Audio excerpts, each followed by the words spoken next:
자, 오늘은 4.11절의 정규 분포. 우리가 보통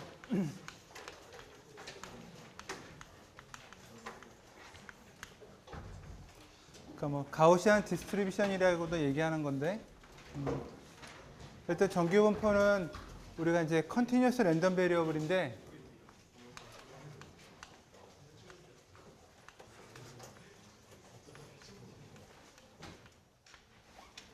상당히 이제 어떤 여러 가지 일반적인 경우에 많이 쓰여요. 그러니까 여러분들이 컨티뉴어스 랜덤 베리어블 중에 뭐 유니폼 디스트리뷰션이나 또는 익스포넨셜 디스트리뷰션이 어떤 경우에 주로 쓰인다 이렇게 얘기를 했었는데,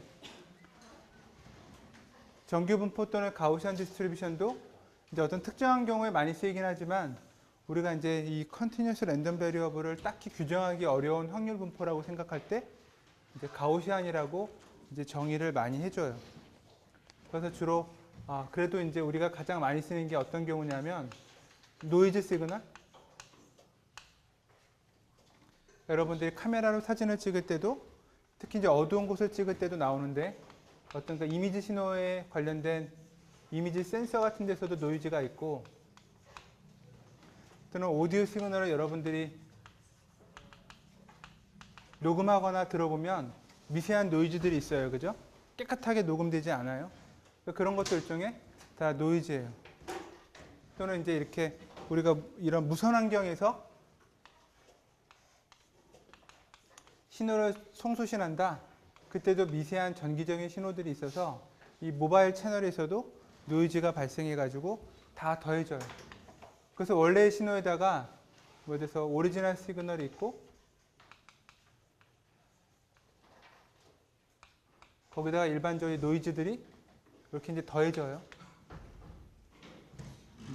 그래서 주로 이제 어디티브 노이즈라고 얘기하는데, 이런 주로 더해지는 형태의 노이즈들은 대부분 다 우리가 뭘로 모델링을 하느냐? 이 가우시안 또는 노멀 디스트리뷰션으로 표현을 많이 해준다. 그럼 지난 시간에 이제 유니폼 디스트리뷰션 할 때 우리가 이제 퀀티제이션이라고 하는 양자를 했을 때 발생하는 노이즈가 있었는데, 뭐 이것도 사실은 우리가 얼마든지 가우시안이라고 이제 표현하기도 하지만, 보통 이제 해석상의 여러 가지 특성 또는 뭐 쉽게 하기 위해서 예전에 이제 우리가 컨티제이션 노이즈 같은 것들은 유니폼 디스트리뷰션에 좀 더 가깝다. 주로 이제 그렇게 많이 모델링을 한다. 뭐 이렇게 얘기를 했어요.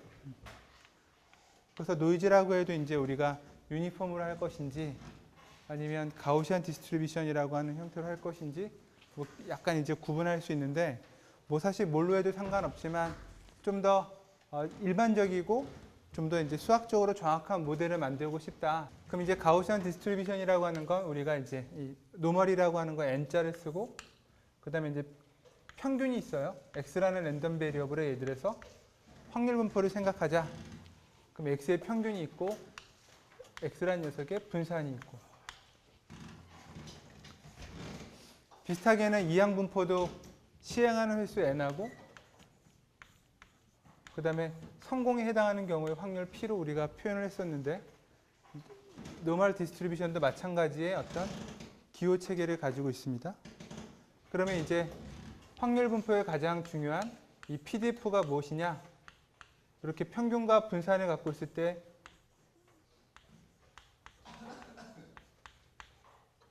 PDF의 모양이 다음과 같이 주어져요.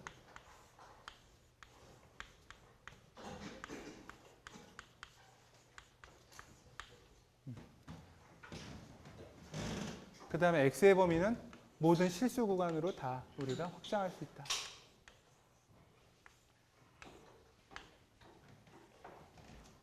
이렇게 주어지는 PDF의 모양을 갖는 것을 우리가 노멀 디스트리뷰션이라고 그런다. 그러니까 우리가 뭐 정규라는 말을 쓰는데, 그러니까 일반적으로 제너럴하게 많이 발생하고, 그 다음에 뭐 여러 가지 확률 분포들이 막 서로 얽히고 설키면 전부 다 이 정규 분포라고 하는 가우시안 디스트리뷰션으로 다 수렴해 가요. 수학적으로. 그래서 우리가 이제 잘 모를 때는 가우시안 디스트리뷰션으로 이제 표현하면 좋은데, 그럼 이제 여러분들이 많이 봤겠지만 이 PDF라는 함수의 그래프를 그려보면 이렇게 딱 평균을 기준으로 이제 그림이 나와요. 그래서 우리가 이렇게 위로 볼록 긴 이런 모양 하나하나를 모드라고 얘기하는데,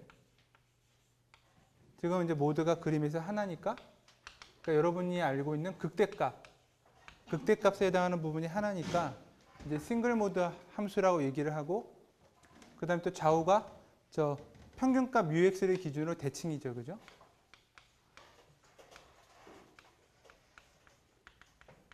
그러니까 시메트릭하고, 그 다음에 우리가 그냥 종 모양이라고 그래서 이런 형태를 갖는 함수, 이거 우리가 이제 일반적으로 노멀 디스트리뷰션의 PDF 함수라고 그런다. 그럼 이제 함수의 이 평균값을 기준으로 좌우가 대칭인데, 요 이제 벌어지는 정도가 이제 시그마라고 하는 이 표준 편차랑 관련이 있어요. 그래서 시그마 x가 크면 클수록 넓게 벌어지는 거고, 시그마 x가 작으면 평균값을 기준으로 해서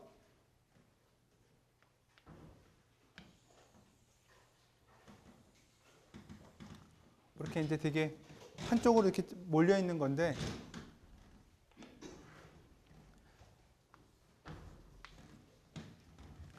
이렇게 시그마 x가 큰 경우랑 작은 경우는 어떤 의미를 갖냐면, 시그마 x가 예를 들어서 크다고 합시다.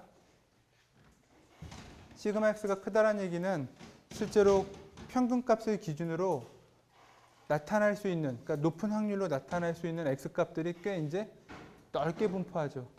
그죠? 그러니까 우리가 데이터가 얼마나 넓게 분포하느냐, 그런 의미로 받아들이기보다는 이 평균값을 기준으로 상대적으로 큰 값들이 발생할 가능성이 높아지는 것. 이게 이제 분산이 큰 경우예요. 그래서 그 얘기를 이제 우리가 어떻게 얘기하면 되냐면, 이렇게 높이가 지금 μx라고 하는 높이가 있었는데, 이제 여러분들이 매 시간마다 한 번씩 이 μx라는 평균값을 기준으로 이제 얼마나 더 상대적으로 큰 값이 나오거나 또는 작은 값이 나오는지를 여러분들이 이제 한번 뭐 주사위 던지듯이 매번 어떻게 측정해봐요. 가우시안을. 그럼 시그마 x가 큰 녀석은 어떻게 되느냐? 매 위치마다 이 값들이 컸다가 작아졌다. 이 진폭이 되게 막 커요. 뭐 어떻게 나올지는 모르지만. 근데 이제 시그마 x가 작다? 그러면 이 녀석이 나올 수 있는 범위가 평균값을 기준으로 매우 좁은 데에만 몰려있기 때문에 이렇게 큰 값이 나올 일은 별로 없고, 대부분 다 이렇게 이제 작은 범위로 하는 거죠. 좀 어쩌다 큰 값이 나올 수도 있겠지만, 그런 경우는 이제 극히 드물다.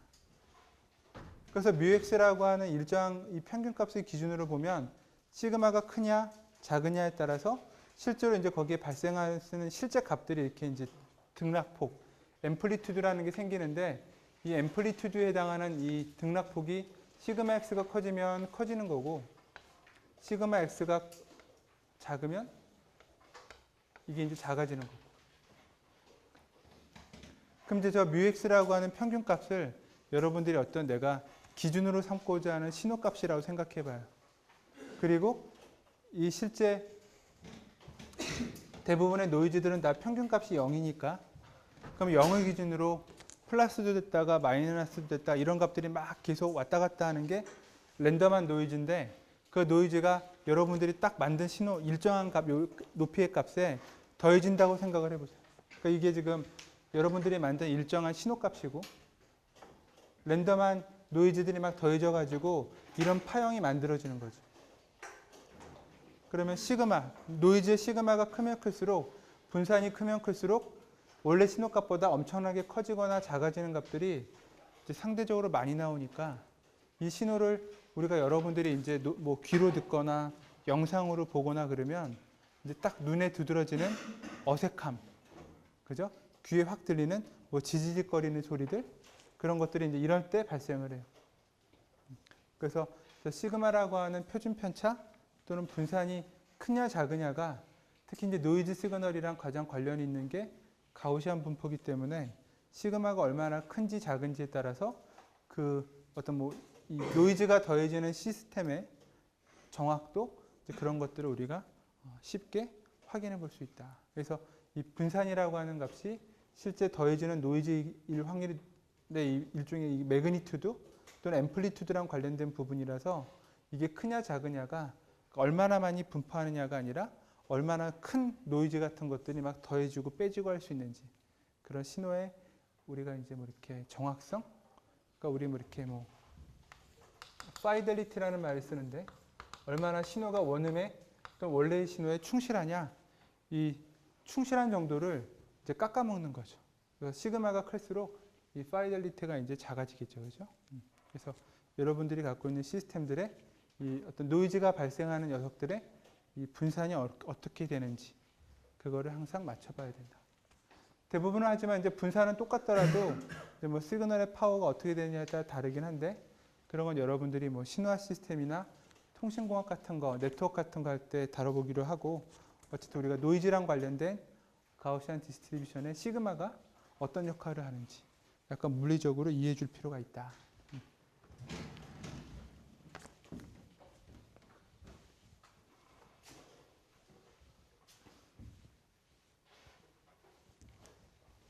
자, 그러면 이제 우리가 PDF를 뭐 어떤 식으로든 정의를 해서 알았으니까 가우스가 찾아가지고 아무튼 이름을 붙였으니까 저 PDF를 적분하면 뭐가 돼야 됩니까? 전체에 대해서. 그러니까 플러스 마이너스 무한대 전체 구간에 대해서 PDF를 적분하면 1이 돼야 되겠죠?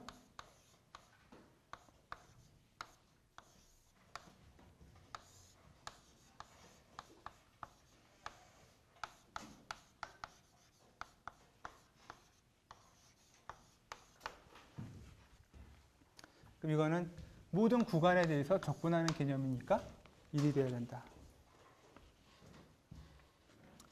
해봅시다. 그러면 이제 시그마 x, x 마이너스 뮤 x 이렇게 y라는 문자로 치환해 볼까요? 여러분들은 y라는 문자보다는 원래 z라는 문자에 더 익숙할 테니까. 그러면 치환했으니까 이 dx라고 하는 적분 변수를 우리가 z에 대한 dz로 만들기 위해서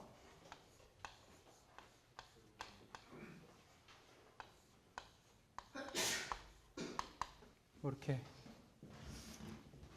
해줍시다. 그러면 dx라는 녀석은 시그마 x 곱하기 dz고 그 다음에 x가 마이너스 무한대에서 플러스 무한대면 여전히 z의 범위도 플러스 마이너스 무한대를 그대로 유지할 테니까 범위가 이렇게 되고 여기 익스포넨셜 시그마 x분의 x 마이너스 뮤 x가 z니까 마이너스 2분의 z제곱 그 다음 여기는 시그마 x 곱하기 dz가 되는데 그 시그마 x가 이 녀석이랑 나눠지니까 이렇게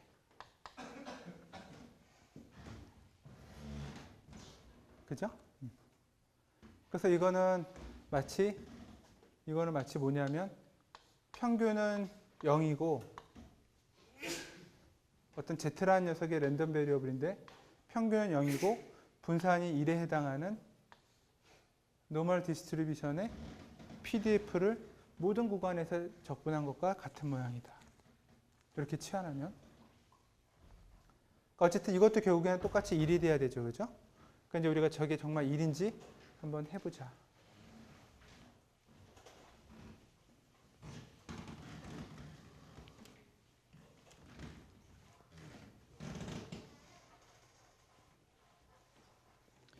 이중 적분에 대해서는 해본 적 있습니까? 더블 인티그레이션 같은 것들? 아니면 자코비안 매트릭스에 대해서는 압니까? 그러면 오늘 알게 될 겁니다.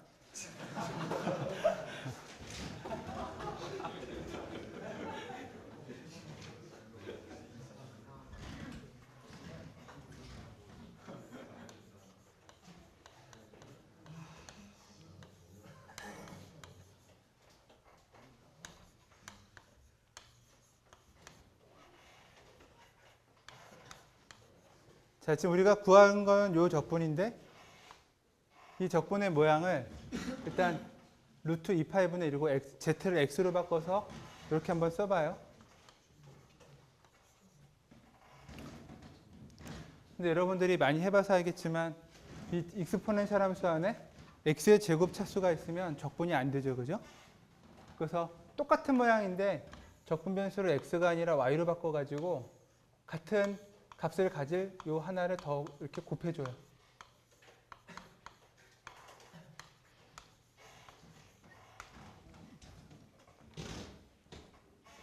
그러면 사실은 이제 같은 값이어야 되는데 어쨌든 x에 대해서 적분하나 y라는 변수로 적분하나 왼쪽 두 개 곱해진 건 같은 값이죠, 그죠? 그러니까 똑같은 값을 사실 제곱한 건데 변수를 하나는 x, 하나는 y라고 놨어요. 그 다음에 이제 요거를 우리가 이제 적분을 x랑 y가 각각 구분되어 있었으니까 하나로 묶어 봅시다.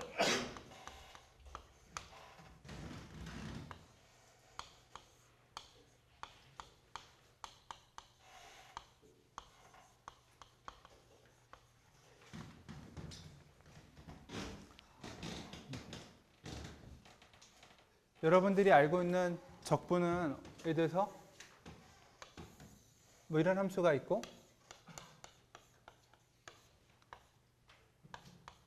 이 적분하라고 그러면 적분이라는 얘기는 작은 dx라는 요 구간에 대해서 이 dx에 해당하는 높이, 이 높이를 즉 요 직사각형의 넓이를 무수히 많이 더해 나가는 것, 이게 적분이죠, 그죠? 우리 구분구적법이라고 얘기하는 정적분이 이런 개념이에요. 그러니까 그림을 잘 못 그리는데 그래서 좀 약간 미안한데 이 함수를 보면 이제는 x축 하나만 있는 게 아니라 y축이라고 하는 xy 두 개의 평면, 두 변수죠, 그죠?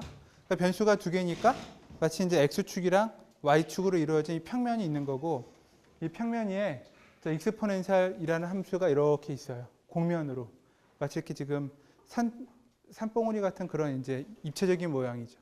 그 입체적인 모양에 대해서 어떻게 하느냐? dx, dy니까 이 작은 dx, dy라고 하는 면적당 이 적분하고자 하는 이 공면 같은 이 함수 있죠. 이 함수의 높이에 해당하는 요 높이. 그래서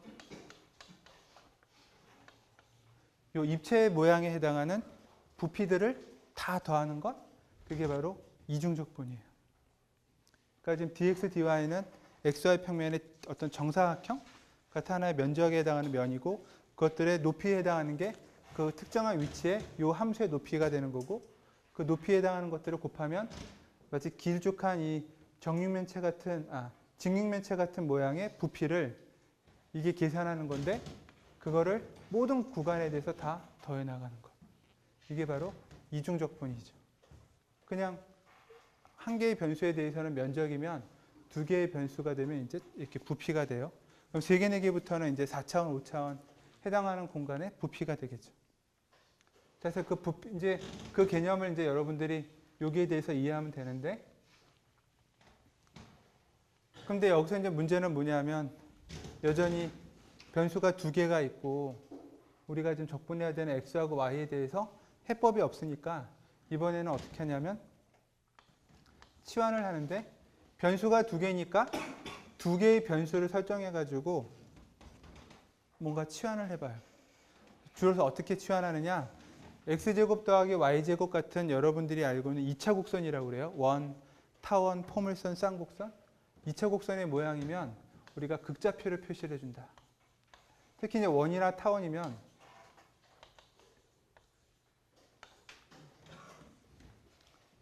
그래서 x하고 y를 r이랑 세타라고 하는 이제 우리 폴라 코디네이트라고 하는 방식으로 표시해 줍니다.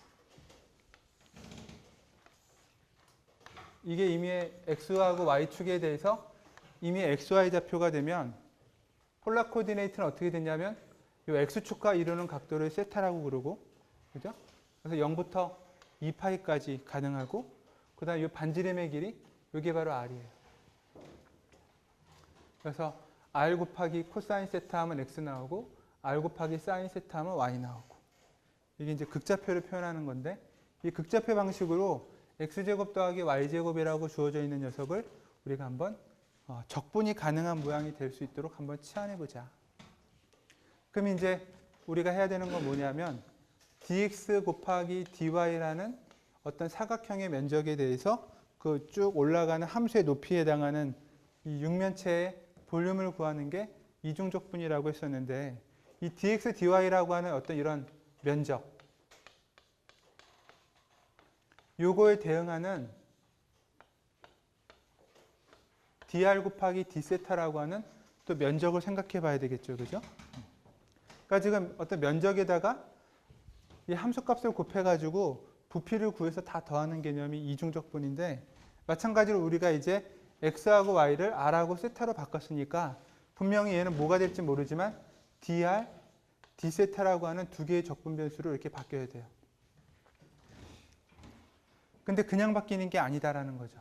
여기 이제 뭔가 하나 붙는데 이 앞에 붙는 게 바로 뭐냐면 자코비안 행렬의 절대값이다.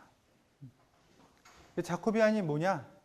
바로 이 dx, dy 같은 면적이나 또는 이게 이제 차수가 하나 더 늘어나면 부피가 되는데, 걔네들을 이렇게 면적의 동일한 비율이 되도록 변화시켜주는 어떤 하나의 뭐 파라미터 같은 값이에요. 그거는 요 치환하는 요 녀석하고 관련이 돼 있어요.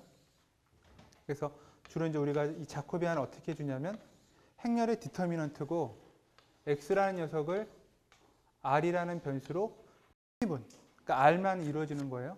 그 다음에 이번에는 x라는 함수를 세타라는 변수로 또 편미분.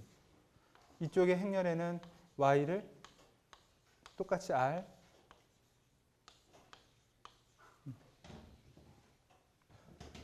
이렇게 하는 거 우리가 그러면 얘 미분만 해보면 어떻게 됩니까? r로 미분하면 세타는 마치 상수값이니까 코사인 세타가 되고 요거예요. 그 다음에 x를 세타로 미분하면 코사인 세타만 미분하니까 마이너스 r 곱하기 사인 세타. 이렇게 편미분이 되죠. 그죠? 그 다음에 y를 r로 미분하면 사인 세타만 남고, 저기다가 또 하면 r 곱하기 코사인 세타가 되고, 그럼 이거는 디터미넌트 2 곱하기 2 행렬의 디터미넌트라고 했으니까 이렇게 대각선으로 곱해서 빼주면 딱 r이라는 크기가 나온다. 그래서 그 r이 이렇게 곱해져요.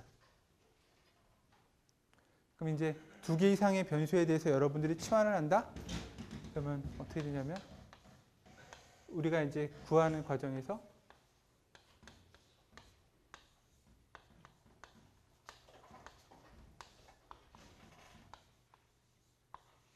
이렇게. 그럼 이제 구간만 생각하면 되죠. 그죠? 구간은 지금 x하고 y가 플러스 마이너스 무한대 방향으로 다 뻗어나가니까 뭐 어느 위치 xy 좌표가 어디에든지 다 있었으니까 각도도 0부터 2파이까지 가능할 거고, 그죠? 반지름도 0부터 무한대까지 가능할 거고. 그래서 반지름을 0부터 무한대라고 해주고 각도는 0부터 2파이라고 해주고.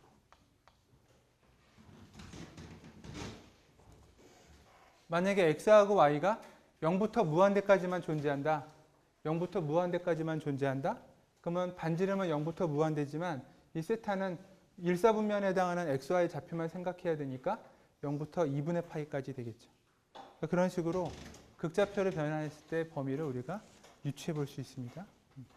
그래서 자코비안이라는 건 이 어떤 면적이나 부피가 어떻게 치환해서 이게 작은 영역으로 변할 때 단순하게 그냥 요 범위로 변하는 게 아니라 요 어떤 특정한 값이 곱해져야 돼요.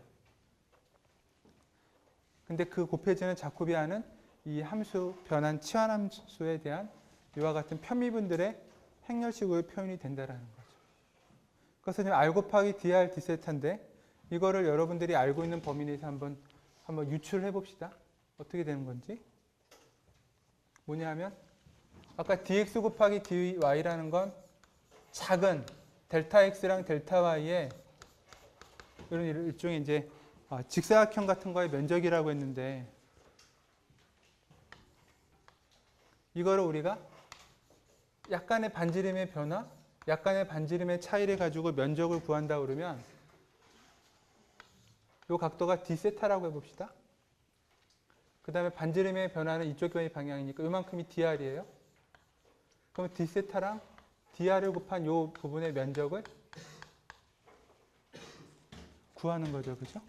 그러니까 이게 면적이니까 이건 여러분들이 누구나 다 알고 있는 dx랑 dy라는 정사각형 같은 녀석의 면적이에요.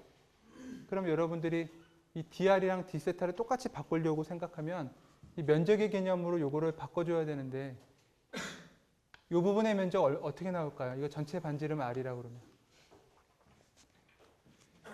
dr 곱하기 d세타 하면 이 면적 나옵니까? 안 나오죠. 그죠? 진짜 안 나온다는 거 압니까? 반지름이 r이고 그 사이각이 세타인 거의 면적 어떻게 구합니까?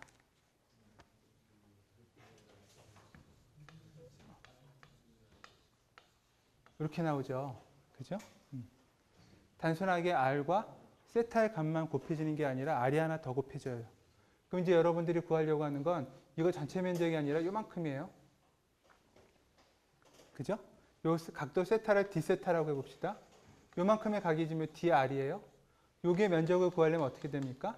반지름 r 곱하기 d세타. 그래서 호의 길이를 구하고 거기에 dl을 구해야 호의 길이와 요 길이 일종의 아주 작은 직사각형 비슷한 이런 모양의 면적이 나오겠죠. 그죠? 그래서 여기다가 이렇게 r을 곱해줘요. 그러니까 r 곱하기 d세타가 이 호의 길이기 때문에 호의 길이를 거의 직선처럼 생각해서 dr이란 요 길이를 곱해야 면적이 나오는 거예요. 그러니까 대충 유추해보면 이런 놈이 하나 더 붙어야 될 게 여기 이렇게 보이는 거예요. 그거를 일반적인 형태의 식으로 딱 보여준 게 이 자코비안이라는 행렬이다. 그래서 이제 요걸 가지고 여러분들이 저거를 적분하면 돼요. 그럼 이제 식이 이렇게 나오죠. 그럼 이제 일단 세타에 대해서 적분하면 적분하고자 하는 함수가 세타랑은 무관하니까 이제 2파이를 여기다 이렇게 뽑아서 넣어주면 되고, 그러니까 2파이랑 2파이가 이제 약분이 되고,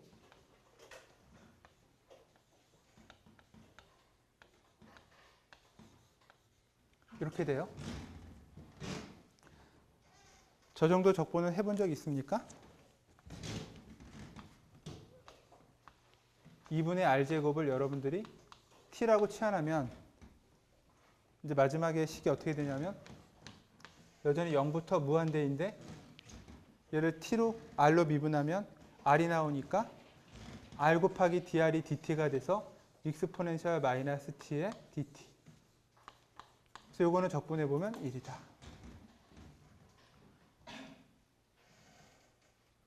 끝났죠? 이렇게 1이 나왔어요. 우리가 계속 1을 구하는 과정. 그래서 뭐 자코비안도 이제 들어봤고 이중적분하는 법도 해봤고.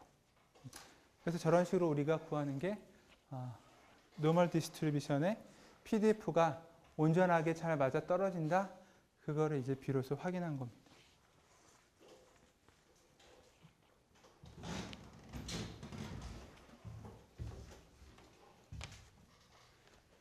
자, 그럼 이제 여기에 우리가 PDF에 대한 걸 확인했으니까 이제 CDF를 구해야죠. 확률을 구하려면.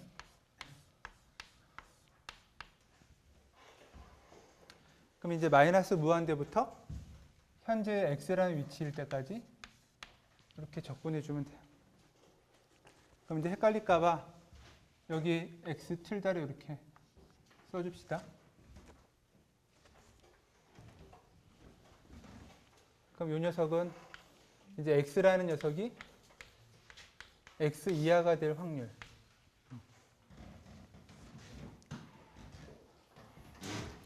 마이너스 무한대부터 플러스 무한대까지는 어떻게 억지로 가봤는데 이제 이미 x가 되면 도대체 이중 적분할 때 여기를 무한대로 하지 않으면 얘를 도대체 우리가 어떻게 적분할 수 있을지 상당히 난감하죠. 그죠?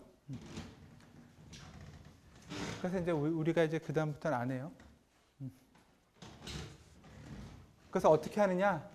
여러분들도 이제 알고 있는 내용이긴 하지만 CDF를 구하기 위해서 이렇게 해주면 이제 얘를 똑같이 치환을 해주고 치환해주면 이 플러스 무한대로 가는 게 이제 어떤 식의 값이 되냐면 시그마 x분의 x 마이너스 뮤 x 이렇게 되겠죠.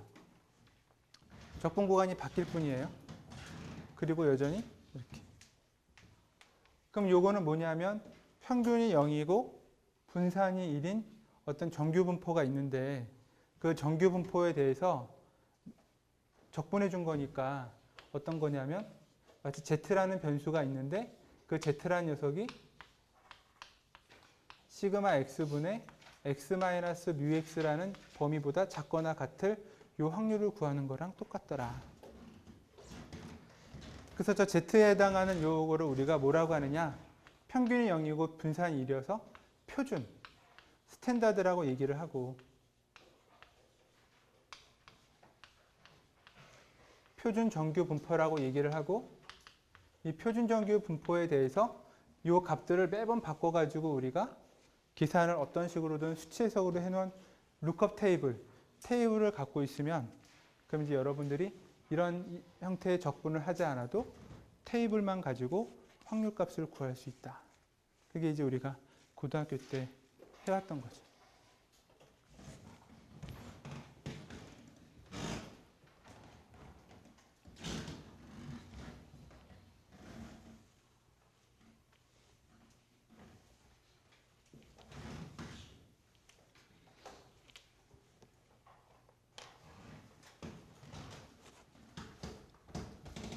그래서 이제 우리 책에서는 표준 정규 분포에 해당하는 녀석의 이 CDF를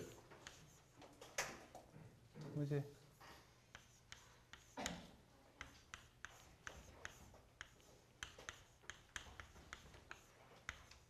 특별히 이렇게 파이 x라고 그러니까 평균은 0이고 분산은 1인 어떤 정규 분포를 갖는 확률 변수에 대해서 마이너스 무한대부터 x까지의 확률 그거를 파이 x라고 정의해 보자.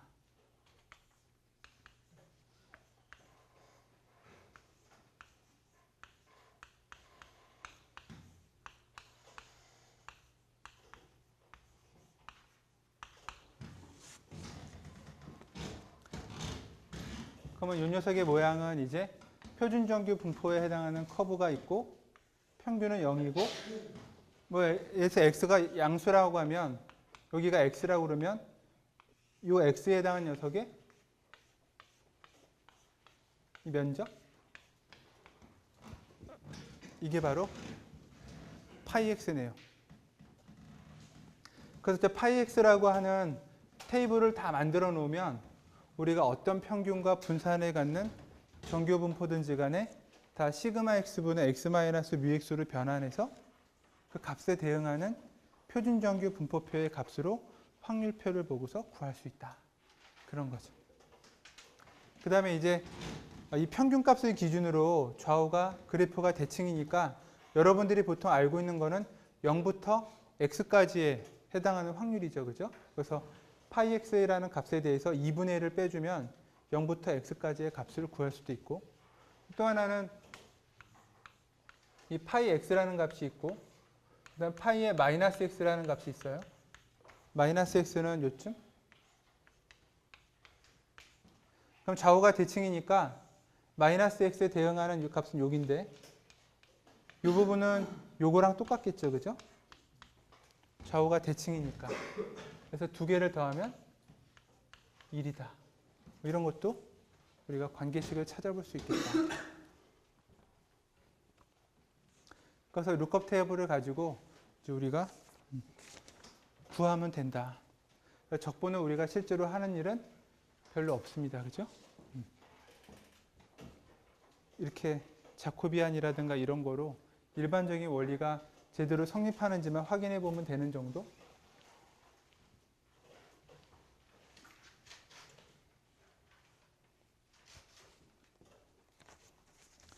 그래서 아주 쉬운 이그젠플을 보면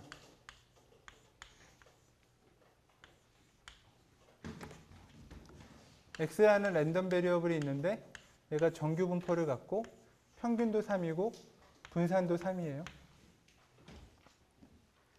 그랬는데 이 x라는 랜덤 베리어블의 값이 2부터 5 사이에 들어갈 확률을 구해봐라. 그러면 이제 이 녀석을 우리가 표준정규 분포로 바꾸기 위해서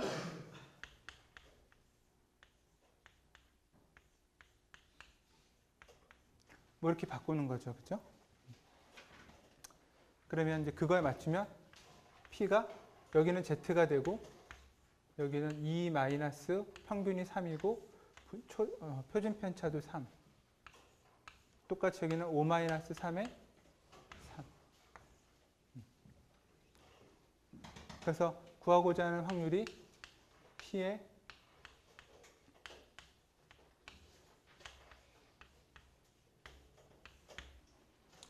근데 저거를 저 왼쪽에 있는 파이 x라는 저 테이블이 주어져 있는 걸 가정하면 그럼 얘는 어쨌든 파이의 3분의 2 이게 지금 CDF에서 그 다음에 똑같이 CDF-3분의 1에 해당하는 요 두 개 이게 지금 CDF죠. 대문자 fx 그러니까 3분의 2부터 마이너스 3분의 1 빼주는 거다. 근데 마이너스 3분의 1은 우리가 주로 0부터 큰 x값에 대해서만 테이블이 주어져 있을 확률이 크니까 파이의 마이너스 x는 1 마이너스 x를 대입해서 요거는 파이의 3분의 2 1 마이너스를 적용해주면 파이의 플러스 3분의 1 마이너스 1 그래서 다 양수에 해당하는 저 함수를 가지고 파이 함수를 가지고 우리가 확률값을 구해볼 수 있다.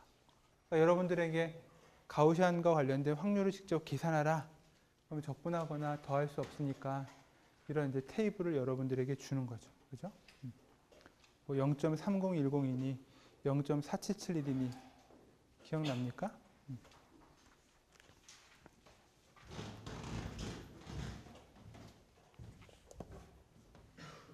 저 문제는 시험에 내면 4.23 같은 문제는 거의 여러분들이 다 맞춰요. 그러니까 채점해 보면 거의 정답률이 100%에 가깝습니다. 그런 건 굳이 시험 문제 낼 필요 없겠죠, 그죠? 채점을 하나마나 다 맞았으니까.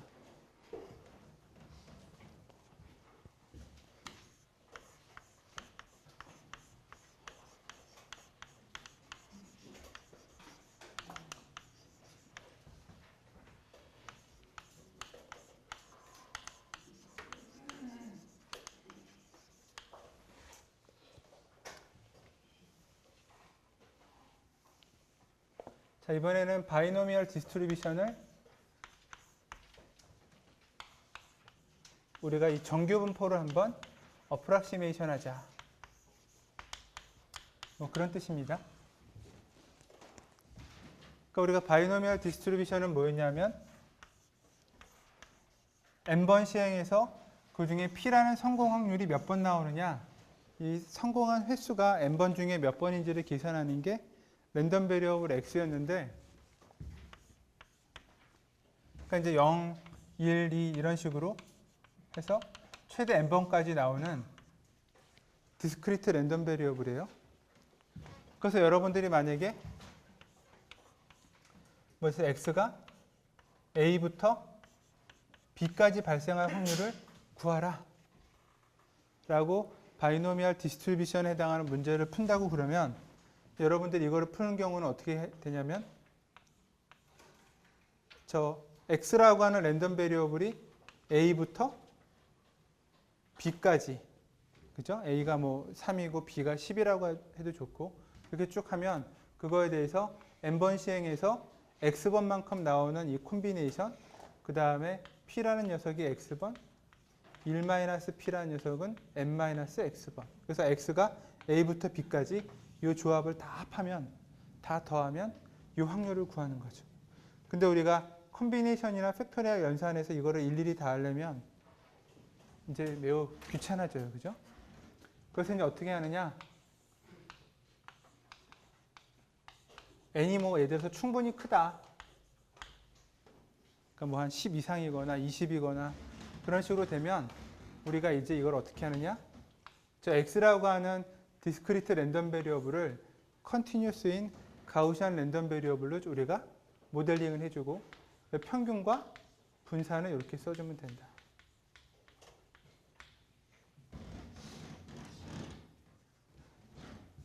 그럼 이제 이 A에서 B까지 들어가는 확률은 어떻게 되느냐?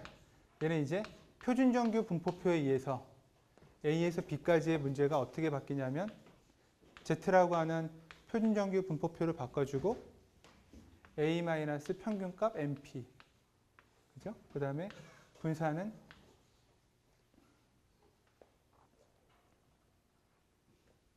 NP의 1-P. 이게 이제 바로 분산이니까 이런 식으로 A하고 B라고 하는 범위에 대해서 여러분들이 그냥 서메이션 할 필요 없이 분포표를 이용하면 되겠다.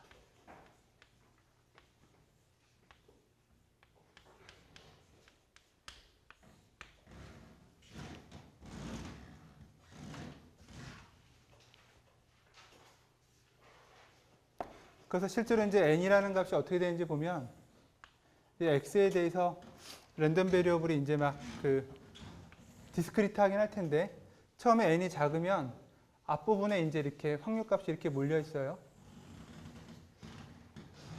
그러다가 이제 n이 커지면 커질수록 점점점 그래서 좌우가 점점 np를 기준으로 대칭이 되는 모양으로 n이 커지면 커질수록 이 모양이 가우시안 디스트리뷰션에 점점점 가까워져요. 물론 이제 실제로는 x가 0인 경우, 1인 경우, 2인 경우에서 이렇게 디스크리트한 값들이 나오겠지만 그 디스크리트한 값들의 이렇게 연결 구조를 보면 점점 이제 가우시안 분포에 가까워진다. 그게 이제 우리가 이항 분포를 팩토리얼 연산하는 거 불편하니까 가우시안 디스트리뷰션으로 표현해보는 방법이다. 이런 것도 다 고등학교 때 해봤죠, 그죠? 그래서 저 문제 같은 경우도 정답률이 되게 높아요.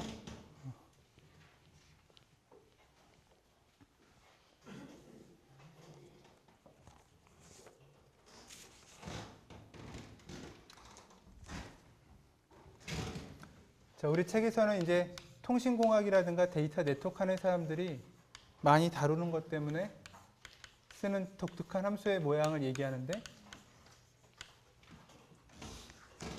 에러 펑션이라는 말이 있어요. 에러 펑션은 어떻게 정의하냐면 이렇게 책에서는 이렇게 썼고 모양이 지금 어떤 거냐면 루트 파이분의 2 0부터 무한대까지 특정한 x라는 위치까지 적분해주고 여기서 y제곱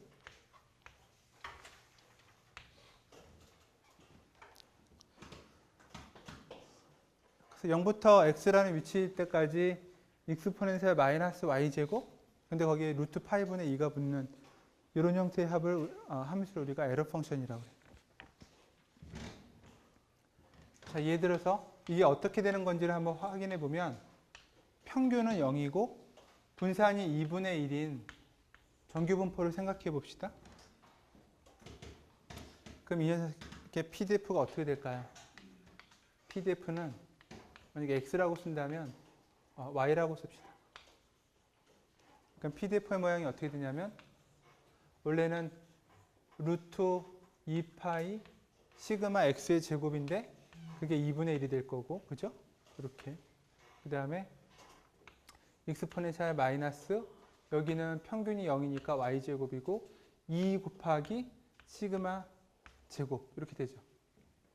그래서 해보면 이 모양 나와요. 루트 파이분의 1 그 다음에 익스포넨셜 마이너스 그냥 y제곱.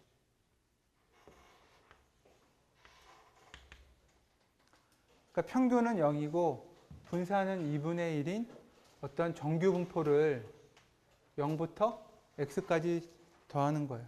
근데 정규 분포라고 하는 이 그래프는 좌우가 대칭이라고 그랬으니까 그죠? 0부터 x까지 얘가 지금 평균이 0이고 분산이 2분의 1인 정규 분포에 해당하는 변수인데 그걸 0부터 x까지 여기를 적분하면 되는 거죠. 그죠? 근데 이제 이 x가 무한대가 되면 얼마가 되겠어요? 2분의 1이 돼요. 그래서 최대 합이 1이 될 수 있도록 2배만 해준 거예요. 그래서 이런 정규분포의 합에다가 0부터 x까지의 정규분포의 합에다가 곱하기 2를 해준 것, 그걸 우리가 에러 펑션이라고 이해하면 되겠다.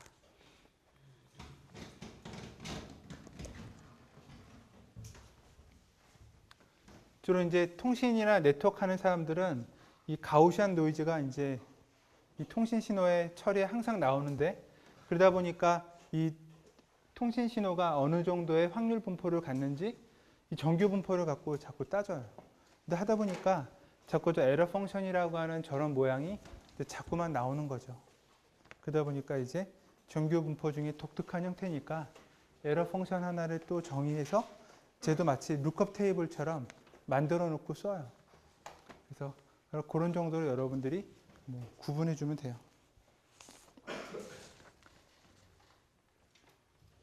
에러 펑션을 합하면 1이 되는 걸 아까 보여줬고, 그래서 이제 비슷하게 이 에러 펑션을 약간 변형시킨 게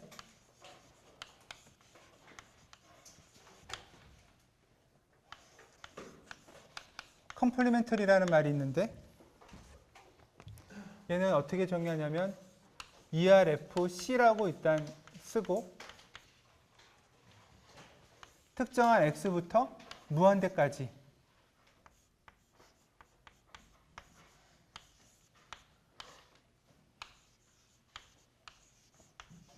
이렇게 돼요.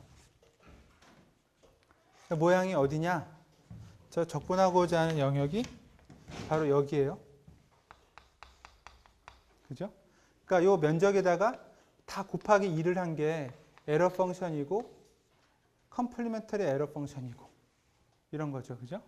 그래서 에러 펑션이랑 그냥 컴플리멘터리 에러 펑션 두 개를 더하면 합의 1이 될 것이다.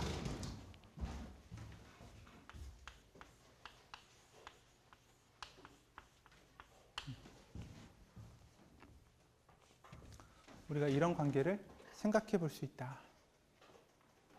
그럼 이제 이 ERF라고 하는 에러 펑션이 우리가 아까 파이X라고 하는 것, 얘는 표준 정규 분포, 평균은 0이고 분산이 2분의 1이 아닌 1인 녀석, 그 녀석을 우리가 x까지, 마이너스 무한대부터 x까지 더한 건데, 적분한 건데, 이 녀석은 이 에러 펑션이랑 어떤 관련이 있느냐 해보면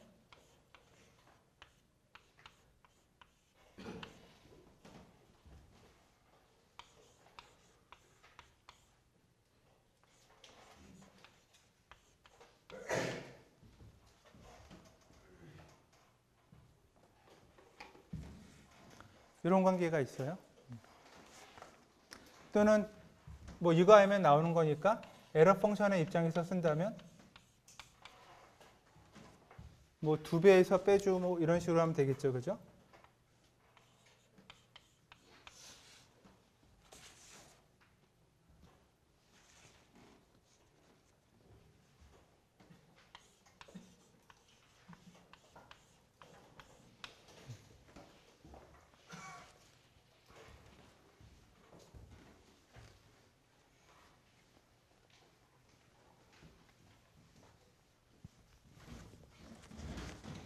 자, 그래서 이 두 개를 유도해 보는 것은 모레까지 숙제입니다.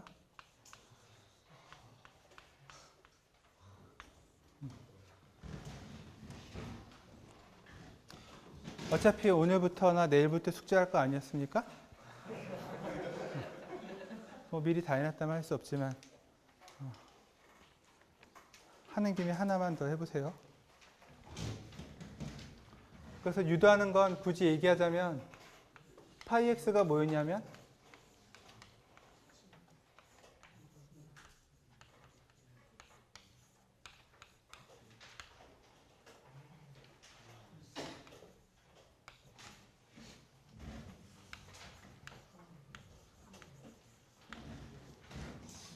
이렇게 되니까 이 녀석을 여러분들이 어떤 모양이 되게끔 만드냐면 이런 모양이 만들면 되죠. 그죠?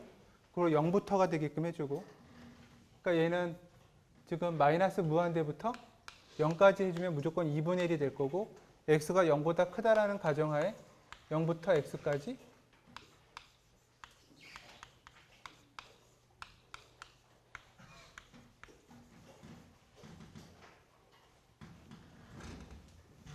뭐 이렇게 나올 거예요. 그죠? 그래서 이렇게 나온 요 녀석을 가지고 얘가 2분의 y제곱이 아니라 그냥 y제곱의 모양이 나오려면 이 2분의 y제곱을 뭐 예를 들어서 뭐 이렇게 z제곱으로 치환하면 되죠.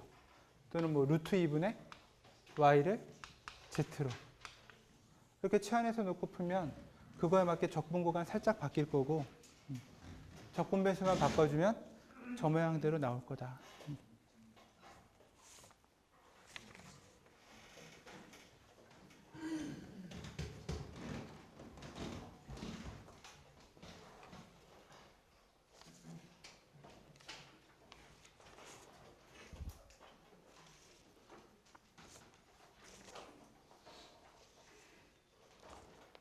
자, 그래서 저번에 적어준 것까지 해서 숙제를 잘 해주면 되고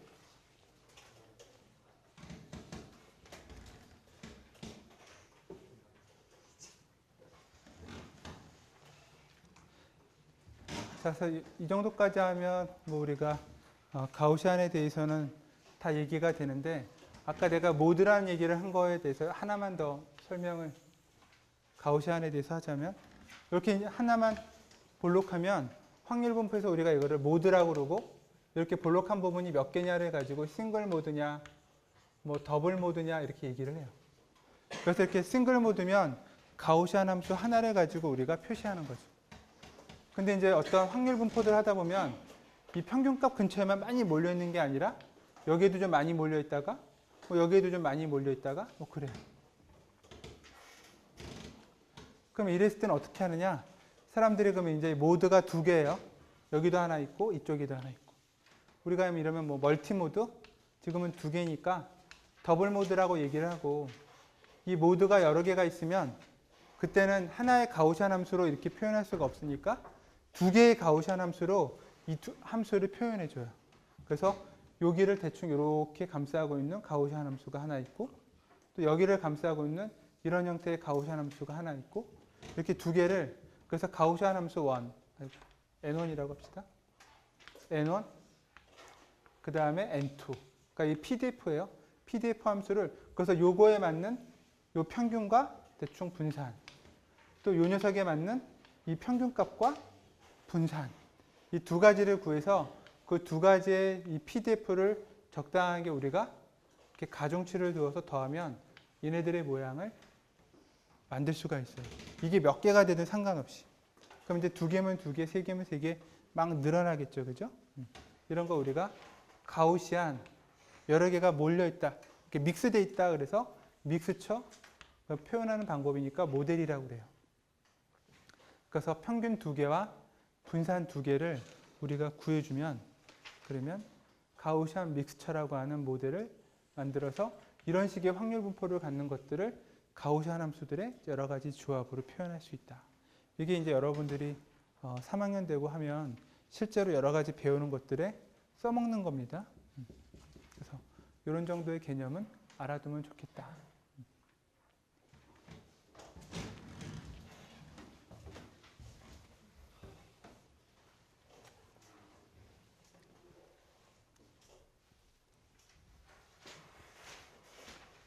자, 그럼 이제 챕터 4장을 이제 끝내야 되는데 4장을 끝내기 전에 4.5절의 내용만 좀 봅시다.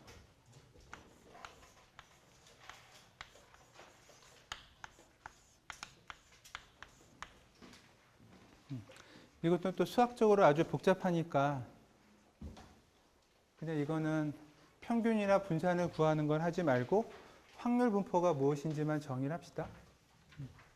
이 파스칼 디스트리뷰션은 이제 지오메트릭 디스트리뷰션의 일반화된 모양인데 한마디로 이제 얼마나 많이 이 베르놀리 트라이얼을 시행했느냐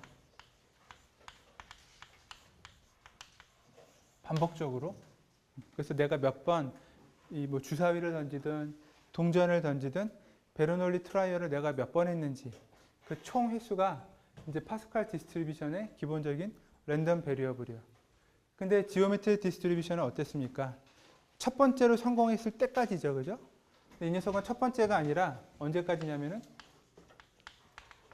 최대 K번, 그러니까 최대가 아니라 딱 K번 성공할 때까지. 그러니까 뭐 2번이라든가 3번이라든가 한 번이 아니라 이제 한 번보다 더 많은 경우에 성공할 때까지. 그래서 이 K 값에 따라 이제 확률 분포가 바뀌어요. 그러니까 여러분들이 이제 K를 1이라고 정의해주면 그때는 지오메트릭 디스트리뷰션이 되는 거고,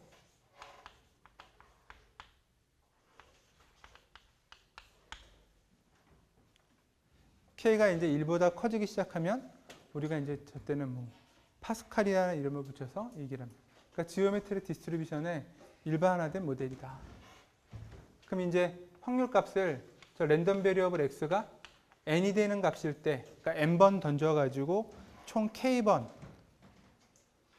성공한다. 뭐 이제 그런 경우의 확률을 생각해봐요.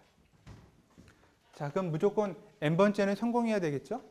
내가 지금 총 n번을 던지는데 총 n번을 던져야 되는데 이 n번 트라이 하는 것 중에 n번째에서 아무튼 딱 k번째 석세스가 돼야 되니까 여기에서 발생할 확률은 성공에 해당하는 p일 거예요. 그죠? 그러니까 마지막에 무조건 성공해야 돼요. 그래야 이제 끝. 그러면 그 전에 이 n-1번 던지는 동안에는 몇 번 성공해야 될까요? 총 k-1번만큼 성공해야 되겠죠. 그죠? 그러니까 뭐 그러면 n-1번 던지는 것 중에 k-1의 이 성공하는 위치는 p라는 확률은 어디에 놓여도 상관없어요. 이런 게 바로 뭡니까? 총 n-1번 던졌는데 그 중에 k-1번 성공해야 되는 것. 이항분포죠. 그죠? 그래서 이제 잘 보면 자, n-1번 던지는 동안에는 총 k-1번 성공하는데 그게 바로 이항분포의 모양으로 이루어진다. 그래서 n-1번 던진 거에서 k-1번 던진 거 빼준다. 그 다음에 이제 마지막에 p라는 확률로 성공해야 돼요. 이렇게. 이런 식의 확률 모델이 바로 파스칼 디스트리뷰션이다. 그럼 이제 이 녀석을 이제 정리해서 쓰면 n-1, k-1의 p의 k승, 1-p의 n-k승 이런 식의 확률 값이고, 그럼 n은 어떤 값부터 되느냐? 내가 k번 성공해야 되니까 적어도 k번만큼 던져야 돼요. 그래서 무한히 뻗어나가는 디스크리트 랜덤 베리어블을 우리가 파스칼 디스트리뷰션이라고 합니다. 저게 k를 1을 대입해주면 우리가 알고 있는 지오메트릭 디스트리뷰션이랑 똑같아진다. 모든 저 시행할 횟수 n에 대해서 그러니까 n이 k번부터 시작해서 무한대가 될 수도 있는 거고, 저 모든 확률을 다 더해봅시다.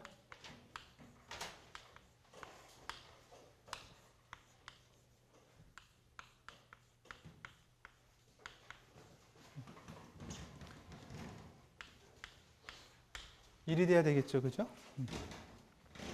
이제 모양은 이항분포랑 비슷해 보이는데 n이 0부터가 아니라 k부터고, 그 다음에 n-1, k-1 콤비네이션이니까 완전한 이항분포도 아니에요, 그죠? 그러니까 우리가 적어도 잘 알지 못하는 독특한 형태의 합이에요. 어쨌든 이거가 만족해야 된다. 그래서 이거 만족하는 게 뭔지를 보기 위해서 이제 편의상 1-p를 이렇게 적당히 q라는 값으로 바꿔봐요. 그러면 다시 n은 k부터 무한대 n-1, k-1 콤비네이션이고, 그 다음에 1-q의 k승, 그 다음에 q의 n-k승.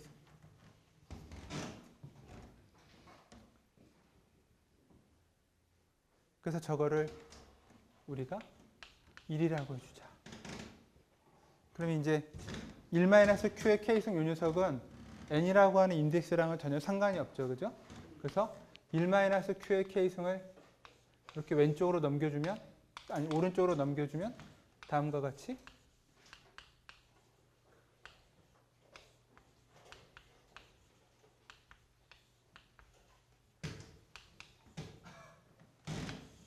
이런 식의 모양을 얻게 된다.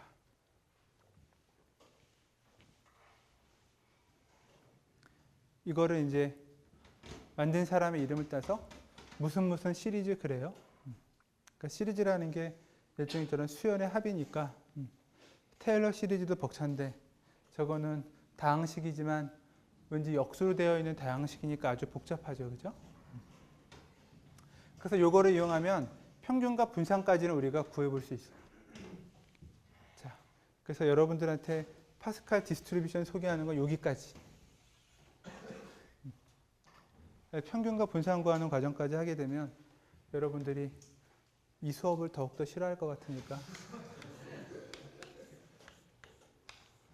이거는 그냥 아주 편안한 마음으로 그런가 보다 들어봅시다. 평균값을 구하는 건 어떻게 되느냐? 저 모든 확률에다가 베리어블을 다 곱해서 더하면 되죠.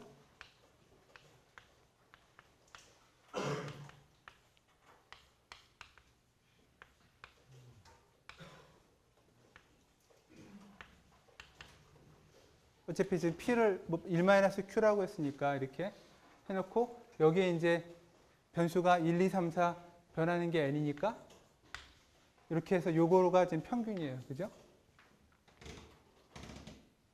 이 모양이 어디서 나오느냐? 이 아래 구한 요 녀석에 대해서 Q로 미분해 보세요. Q로 미분하면 일단 왼쪽은 일단 1-Q의 K 승분의 1의 제곱인데 어떻게 나오겠지만 오른쪽은 어떻게 되느냐? Q에 대해서 미분하니까 여기 n-K 승에 해당하는 부분이 뭔가 나오죠. 그죠? 그러니까 예를 들어서 오른쪽 항만 살짝 미분해서 모양이 어떤 모양인지 대충 비교해 보면 그 다음에 n에 대해서 요 Q의 K 승분의 요 녀석은 빼놓고 Q의 n승에 대해서만 미분하면 n 곱하기 Q의 n-1승 근데 어쨌든 K 이렇게 쓸 수 있어요. 그죠? Q의 마이너스 K승은 아이고 틀렸다. 여기가 n-K 이렇게 그러니까 어쨌든 K는 서메이션 입장에서는 상수값일 뿐이고 n 곱하기 Q인데 여기다가 양변에 Q를 곱하면 이런 모양이 나와요. 그래서 이렇게 미분하고 거기다가 또 Q를 곱하고 이렇게 해주면 여기다가 이렇게 Q를 곱하면 Q의 n-K 승이고 그 다음에 1-Q의 K승은 양변에다가 곱하면 되고 n하고 상관없으니까 그러니까 뭔가 평균과 비슷한 모양이 이제 여기서 이렇게 유도되죠. 그죠? 그래서 해보면 우리가 P분의 1이라고 하는 게 지오메트릭 디스트리뷰션의 평균인데 내가 K번 성공해야 되니까 P분의 1에 K 이렇게 평균값이 나와요. 분산도 거기 똑같이 P의 제곱분의 1-P가 한 번 성공할 때인데 K번 성공한다? 그럼 이렇게 K. 얼랑 디스트리뷰션이랑 모양이 똑같죠. 그죠? 이거는 그냥 책에 있으니까 수학적인 문제에 좀 더 관심이 있다. 그러면 시험하고는 상관하지 말고 지적 호기심을 한번 여기에 적용해 보기 바랍니다. 자, 이렇게 해서 이런 정도로 우리가 4장을 끝내고 다음 시간부터는 이제 2개 이상의 변수가 있는 확률, 멀티플 랜덤 베리어블을 한번 해봅시다.